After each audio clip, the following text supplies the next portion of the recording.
In this video, I'm going to show you how you can easily change phone number in WhatsApp.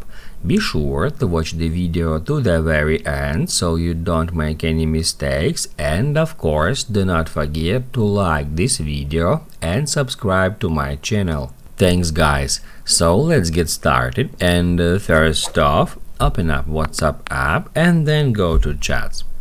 After that, we need to find a user or contact for which we want to change a phone number. Then we can get into conversation with that user. Then tap at the very top at their name and then edit. You will be taken to that page where we can easily edit a phone number for that particular user. We can just remove current one and enter new one. Also in here we can change first name and last name.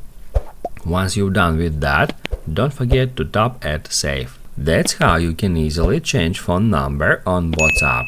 Now you can write down in the comments below if you have any questions about that tutorial. Hit the like button if you like that video, and see you in the next one.